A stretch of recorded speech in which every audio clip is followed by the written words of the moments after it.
Put an end to whatever you are doing at the moment. Put your phone on silent and take a seat. You must watch this. The front office of the Indiana Fever is currently receiving a harsh public education on the most ruthless regulations of contemporary corporate capitalism. The first rule is to never, ever bite the hand that feeds you. A harsh lesson has lately been learned by the Fever organization. Fans of Caitlin Clark do not genuinely support the Indiana team.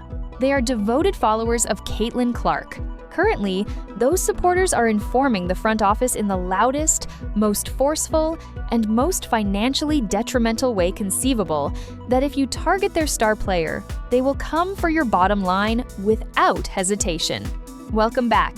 The only YouTube channel that doesn't sugarcoat the world of professional basketball is this one. PR spin is not what we do. We don't worry about corporate access, nor do we safeguard sentiments. We provide you with the unvarnished, data-driven facts about coaching philosophies, business strategies, and the multi-billion-dollar realities of the Women's National Basketball Association. The drama is only getting started, so ring the bell and subscribe. After a terrible offseason in 2026, the Fever is deep in the discovery phase. Things are quickly becoming ugly. It's interesting to be called a racist like that. It must be pleasant for them. I'm not going to get over that. That is definitely not something I will forgive. We need to take a deeper look to see the scope of this enormous error that the Fever front office just made. We need to analyze this franchise's finances. This goes beyond a few irate fans complaining on social media platforms. A professional sports team and its main paying clients are experiencing a seismic power shift. The Indiana Fever are no longer your typical team. They are a brand owned by Caitlin Clark. Examine the information. Prior to her, the Fever was essentially undetectable worldwide. In the standings, they were in last place. The attendance was pitiful. They were unable to even distribute tickets. They were not broadcast on national television. When Caitlin Clark showed up, the entire enterprise became a veritable goldmine in a matter of hours. Every arena she visited had sellout crowds. She made the league employ enormous NBA arenas. In a matter of hours, she broke records for jersey sales.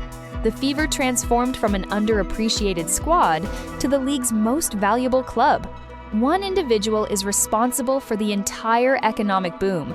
The team's decision to choose Raven Johnson was met with more than just sadness from that enormously devoted fan base. It was unadulterated rage. To understand why fans are so upset, you must look at this history. This isn't just any rookie. The relationship between Raven Johnson and Caitlin Clark dates back to 2023.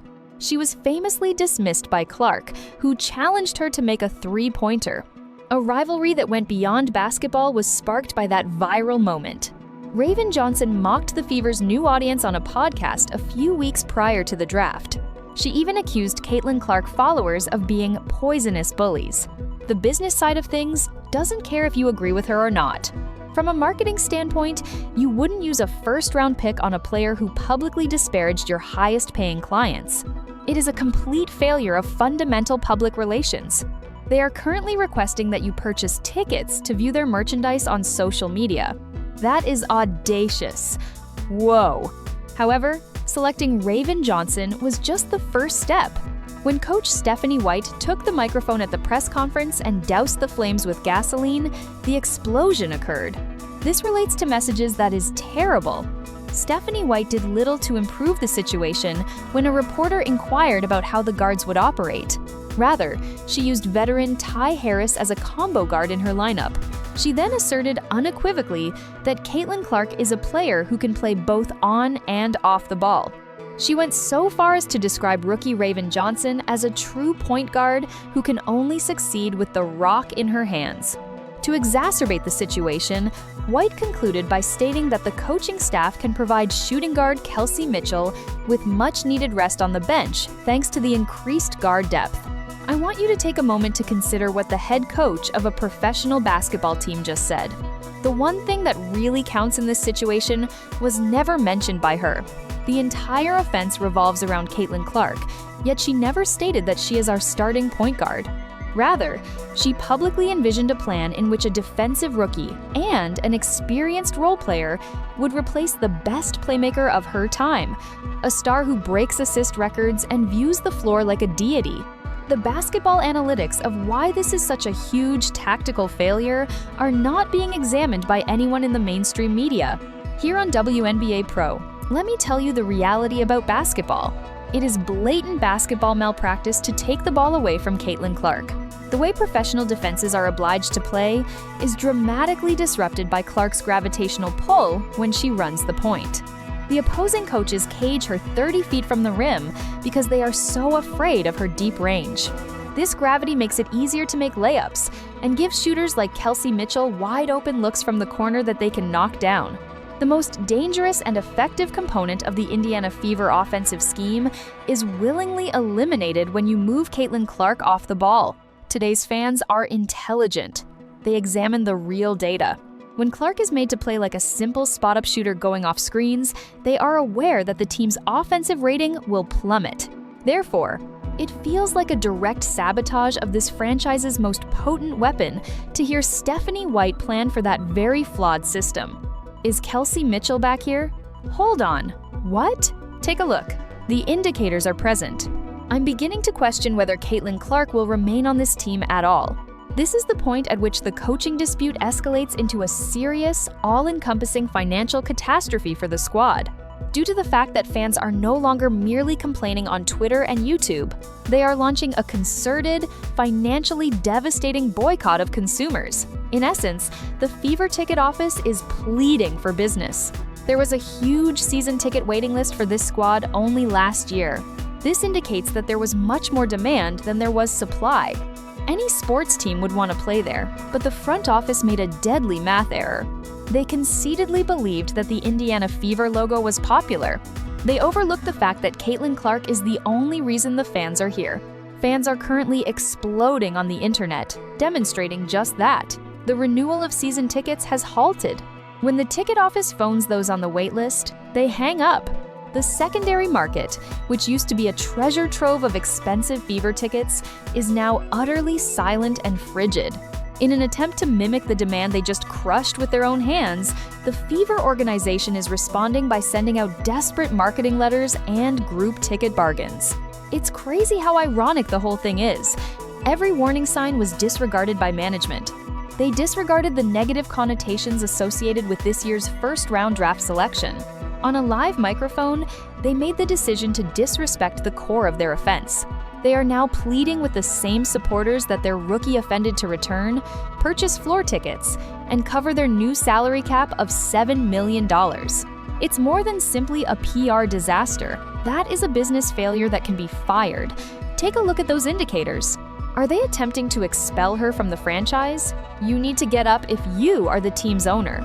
You ought to go now, Clark. This front office is the most stupid in recorded history. The leadership's blatant conceit, particularly that of General Manager Amber Cox and President of Basketball Operations Kelly Krauskopf, must be addressed. Professional sports front offices are poisonous echo chambers. Executives believe they are more knowledgeable about the game than the fans, and they regard the general audience as stupid, emotional customers who simply follow orders and buy whatever product is placed on the floor. They reasoned that they could draft exclusively for defense, disregard the ensuing PR catastrophe, and expect fans to fervently support the shirt. They completely failed to connect with today's sports fan. The fan base of Caitlin Clark is unmatched in all of sports or women's professional basketball. It is enormous. It is quite passionate. They are well organized. More significantly, they are devoted to her rather than the WNBA as a whole. Clark was the reason that many of these fans began to watch.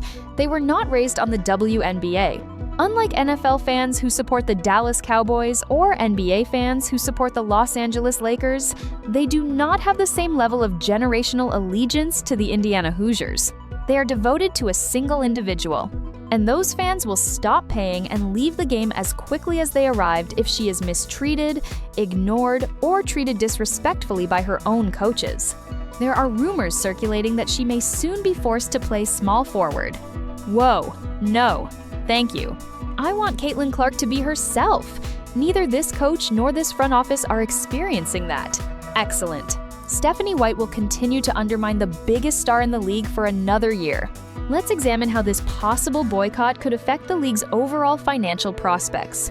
The WNBA recently signed an enormous 11-year media contract worth more than $2 billion. Based on those enormous anticipated revenues, they completely restructured their labor agreement. And let's be completely honest. Because millions of people are expected to watch Caitlin Clark pull up for Logo 3s, the networks paid that enormous price. They didn't spend $2 billion to have Ty Harris and Raven Johnson run a sluggish offense, while Caitlin Clark stood in the corner. The entire league suffers, and the networks become alarmed if the Fever's ratings collapse due to fans rejecting the coach's decisions. Advertisers will withdraw. The money that sustains the whole WNBA is being used in a risky way by the Fever's front office. Don't misunderstand me. A complete boycott with empty arenas is unlikely to occur. Even casual fans will pay to see Clark perform live because she is such a huge worldwide celebrity.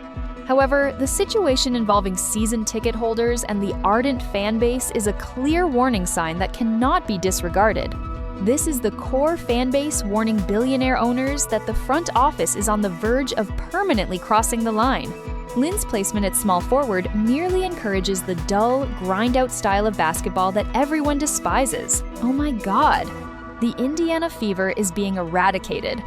I mean, whoa! I simply can't believe what I'm witnessing. How does the Fever resolve this bizarre situation then? In all honesty, it's not that difficult. To sell group tickets, they don't need any more ostentatious marketing strategies or coupons. They require genuine, sincere accountability. Before the season begins, Stephanie White should have a news conference, gaze into the cameras, and say 6 words. Our point guard is Caitlin Clark. Only those words. Playing on or off the ball, rotational roles, and corporate double language should all be avoided. Just a straightforward declaration that their top player is the team's face and that her skill would serve as the foundation for the entire offensive. Because the team's current silence over that particular coaching decision is utterly deafening. The crowd will yell louder, and this team will lose more money the longer they remain silent. On May 9, the 2026 season will formally begin with the Indiana Fever. In a few days, training camp will begin. This franchise must decide what it wants to be before the first tip-off. Do they want to be a contender for the championship based on the most lucrative and thrilling athlete the game has ever seen? Or do they want to be an overcoached, obstinate jumble where everyone handles the ball equally, positions are ambiguous, and the world's most famous player gets benched to make a point?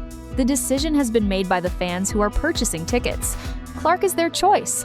The million-dollar question is whether the management of Indiana Fever is astute enough to select her as well. To stay ahead of the curve, WNBA Pro keeps a close eye on box office receipts, press room commotion, and every tactical change. WNBA Pro is this. Click the subscribe button right away to become a part of the most astute and unbiased basketball community on the internet. If this raw business first analysis struck a chord with you and you appreciate the harsh reality that mainstream sports networks are just too afraid to ever touch. Now is the time to share your most contentious, unvarnished opinion in the comment box. In the comments, I want a true war. This season, are you formally refusing to get tickets for Indiana Fever? Do you think the front office will own their error at last? Or will they obstinately wreck the entire ship to save the egos of the coaching staff? Let the mayhem start. You cannot afford to miss a second of what is about to unfold because the enormous financial consequences of this terrible catastrophe are just getting started. Rest in peace. Stay locked with my channel Hook Reports for all basketball updates.